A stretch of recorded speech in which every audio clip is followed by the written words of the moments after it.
আমার প্রিয় সাংবাদিক বন্ধুগণ,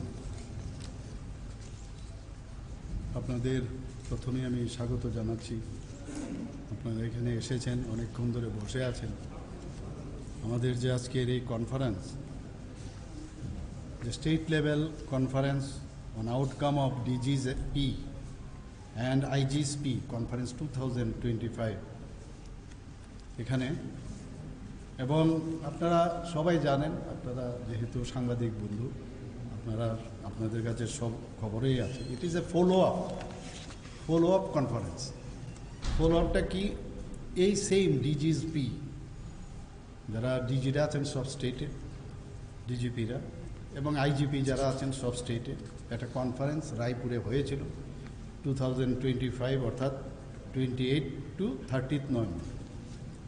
সেখানে মাননীয় প্রধানমন্ত্রী, আমার যশস্বী প্রধানমন্ত্রী শ্রী নরেন্দ্র মোদীজিও ছিলেন, আমাদের honourable home minister Shri Amit শাহজিও ছিলেন, এবং all the DGs and this IGs were দেয়ার।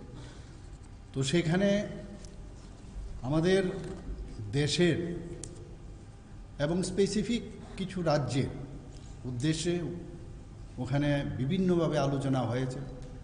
কারণ আমাদের ইন্টারনাল সিকিউরিটি নানাভাবে কিন্তু থ্রেট পজিশন আসছে, সো মেনি, এবং কোথার থেকে থ্রেট আসছে, কেন হচ্ছে, কিভাবে ক্রাইমগুলো সংগঠিত হচ্ছে, আন্দোলনের নামে পেছন থেকে দেখা যায় ফরেন কান্ট্রির থেকেও এবং স্পেসিফিক কুছ এনজিওস থেকেও ফান্ডিং হচ্ছে, লজিস্টিক সাপোর্ট দিচ্ছে। তো সেইগুলোর বিষয়ে বিস্তরভাবে আলোচনা হয়েছে। কারণ আলটিমেটলি পুলিশ হচ্ছে আমাদের ফ্রন্ট রানার। যে কোনো জায়গায় কোনো ক্রাইম হয় বা যে কোনো, এখন তো শুধু ক্রাইমের জন্যই পুলিশ নয়, এটা অ্যাক্সিডেন্ট হতে পারে, এখানে ডিজাস্টার বিষয়েও দাঁড়াতে পারে, বা এনি প্রবলেম, মাস ম্যানেজমেন্টের বিষয় দ্বারা, হিউজ গ্যাদারিংয়ের ম্যানেজমেন্টের দ্বারা, সেখানে কিন্তু পুলিশ প্রথমে যায়। মানুষ শান্তি চায়।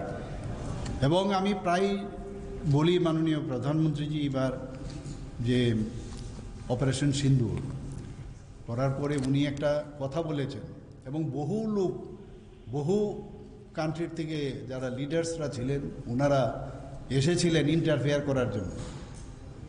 তো সেখান থেকে আমাদের জয়শঙ্করজি, ইউনিয়ন মিনিস্টার ফরেন অ্যাফেয়ার্স, উনি কি বলেছেন?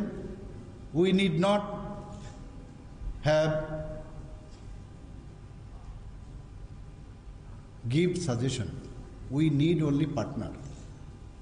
আমাদের ভারতবর্ষের মধ্যে আমাদের কাছে সব কিছু আছে, আমরা ডিসিশন নেব, আমাদের কাউকে আমাদের সাজেশন দেওয়ার দরকার পড়ে না।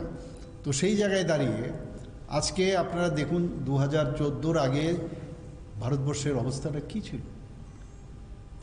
আমরা এরকম একটা অবস্থায় ছিলাম, এই ভারতবর্ষ টিকবে কি টিকবে না, এরকম একটা অবস্থা হয়েছিল। চারিদিকে মানে একটা অশান্তির বাতাবরণ। এবং সেই জায়গায় দাঁড়িয়ে আপনারা সবাই জানেন যে পাকিস্তান একদিকে চাইনা বর্ডার। তো সেইভাবে আমাদের ভারতবর্ষকে কীভাবে, নেপালেরও কিছু কিছু লোক আছে, কিভাবে ভারতকে দুর্বল করা যায় সেই ধরনের একটা চেষ্টা আগেও ছিল। ভারত স্বাধীন হওয়ার পর থেকেই সেটা শুরু হয়েছে, বিশেষ করে পাকিস্তান থেকে। তো এই যে বিষয়, আমাদের যারা বিএসএফ পার্সোনাল আছে, আমাদের সিআরপি যারা আছেন, আমাদের ইভেন যারা লোকাল পুলিশ আছে, তাদেরকেও কিভাবে মৃত্যুবরণ করতে হয়েছে, তারা শহীদ হয়েছে। তো এইভাবে তো চলবে না। ইভেন জেনারেল মানুষ, সাধারণ মানুষও কিন্তু মারা গেছেন এবং তাদের ক্ষয়ক্ষতিও হয়েছে। তো এই যে বিষয়, এটা একটা ইম্পর্ট্যান্ট বিষয়, যে এতদিন আমরা সেটা কিন্তু দেখতে পাই না। সব বিষয় ডিসিশন হয় কাগজে কলমে। কিন্তু এইবার মাননীয় প্রধানমন্ত্রীজি এবং মাননীয় আমাদের গৃহমন্ত্রীজি এই ডিজিস কনফারেন্স এবং যে আইজিস কনফারেন্সে যেভাবে ওনারা নির্দেশ দিয়েছেন, যা সাজেশন দিয়েছেন, এবং দেখা গেছে, আমি বলতে দ্বিধা নেই, আনন্দের সাথে বলবো যে এর মধ্যে প্রায় 70%, মেবি মোর, আমরা কিন্তু ত্রিপুরাতে অলরেডি ইমপ্লিমেন্ট করেছি। অর্থাৎ এই যে আমরা ঠিক পথে যে আছি সেটা কিন্তু এতেই বোঝা যায়। কিন্তু তাতে আত্মতুষ্টির স্ট্রেটতে বসে থাকলে হবে না, আমাদের আরও বেশি স্ট্রেংথেনিং করতে হবে। আজকের এই যে স্ট্রেট এখানে আমাদের লেভেল কনফারেন্স যে হলো এখানে, সেখানে আমি সমস্ত যারা অফিসাররা আছেন from disease to all the senior officers এবং অল দ্য অফিসার্স পুলিশিং সিস্টেমে, তাদেরকে আমি বলেছি এখন যেহেতু আমরা মাননীয় প্রধানমন্ত্রীজি বলছে নিউ ইন্ডিয়া, তো আমরা কেন নিউ ত্রিপুরা আমরা তৈরি করবো না? কিন্তু নিউ ত্রিপুরা করতে গেলে ওনারা যেহেতু ফ্রন্ট রানার, ওনাদের সাহায্যটা খুব ইম্পর্টেন্ট। এবং এই যে মাননীয় প্রধানমন্ত্রীজি যে এত সুন্দরভাবে আমাদের যে গাইডসগুলো আমাদের দিয়েছেন, সেই গাইডলাইন্সে আমাদের প্রতিনিয়ত আমি ওনাদেরকে বলেছি যে আপনারা everyday you should read it out, এবং পড়ার পরে আপনারা এভরিডে দেখবেন এটা মহাভারতের মতো অনেকটা, যখন ডেইলি রামায়ণের মতো ডেইলি পড়বেন দেখবেন কিছু না কিছু পাবেন, এক একটা ওয়ার্ডের মিনিং ইম্পর্টেন্ট। তো আমি বললাম এগুলো আপনারা পড়বেন এবং আমাদের তো নজর আছে, আমরা নিশ্চয়ই দেখব। এবং এটাও বলেছি, আমি সব জায়গায় বলি যে আমাদের যে ইন্টারনাল সিকিউরিটির উপর, সেখানেও আমরা মানবাধিকারের সময় আমি এই কথাটা বলেছি যে ডেমোক্রেসি যদি মেনটেন করতে হয় এবং ডেমোক্রেসি যদি স্ট্রেংথেনিং হয়, তবেই কিন্তু আমাদের এই যে আজকে এই যে ল অ্যান্ড অর্ডারে হোক বা ডিজাস্টার ম্যানেজমেন্টে হোক বা অন্যান্য গার্হস্থ্য সমস্যা ইত্যাদি বিভিন্ন সমস্যা যেগুলো, ইভেন পুলিশিং থেকে কিন্তু এখন এর বাইরেও যে কমিউনিটিদের সাথে যে একটা সুন্দরভাবে যোগাযোগ, তাকে আরও স্ট্রেংথেনিং করা, সেইগুলোর বিষয়ে আজকে এখানে কিন্তু আলোচনা হয়েছে। এবং ওনারা করেন, ওনারা ব্লাড ডোনেশন থেকে শুরু করে বিভিন্ন ফিলান্থ্রপিক ওয়ার্কও করেন।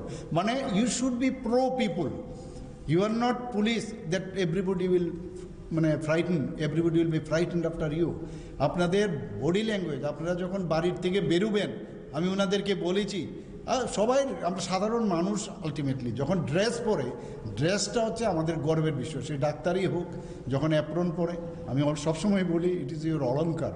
যখন পুলিশ, সাধারণ মানুষ যখন সে পুলিশে ভর্তি হলো বা পুলিশিংয়ে ব্যবস্থা পেল, সে যখন ড্রেসটা পরলো তার কাছে এটা একটা অলঙ্কার। কিন্তু সে যখন সেটা খুলে বাড়িতে রাখে, সে এটার দিকে তাকায়, he gaze at those dresses এবং he or she should be proud of it. আমি বলেছি যত রকমের সমস্যা সব মানুষের মধ্যে থাকে, ঘরের ভিতরে তালা লাগিয়ে আলমারিতে, তারপরে আপনার যে জায়গায় আপনি কাজ করেন সেই জায়গায় আপনি পৌঁছবেন এবং at least you should smile. Smiling করতে গেলে আপনার পয়সাও লাগবে না। তো this facial expression or your body language should be pro people. তাহলে আগামী দিন আমরা যেটা বলছি যে এক ভারত শ্রেষ্ঠ ভারত, এক ত্রিপুরা শ্রেষ্ঠ ভারত, এবং যত ক্রাইম আমাদের থার্ড পজিশনে, যেহেতু আমি আজকে 28টি রাজ্যের মধ্যে আমি সবসময় বলি নিচের দিক থেকে থার্ড, ওয়াই নট ফার্স্ট?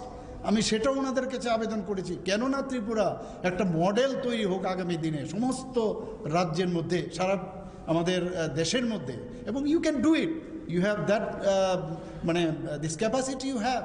তো ওনাদেরকে আমি মোটিভেট করার চেষ্টা করেছি, আমি ওনাদেরকে বলেছি যে এইগুলো যেন পড়েন এবং সর্বাঙ্গীন পুলিশিং সিস্টেমে যা যা আছে আমাদের এখানে ডিজাস্টার ম্যানেজমেন্টে ওনাদের বিরাট একটা রোল, আমাদের যেখানে সাইক্লোনের বিষয় থাকে, বিভিন্ন আর্থকুয়েক হোক, বিভিন্ন বিষয়ে পুলিশ কিন্তু পুলিশ ছাড়া হবে না।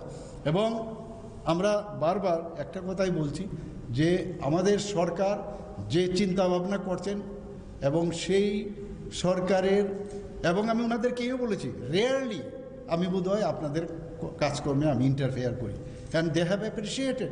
তো আমরা যেহেতু আমি এবং আমার সরকার ইন্টারফেয়ারেন্সই করে না, আপনাদের this is the golden opportunity to make this Tripura best model Tripura among the other states in India.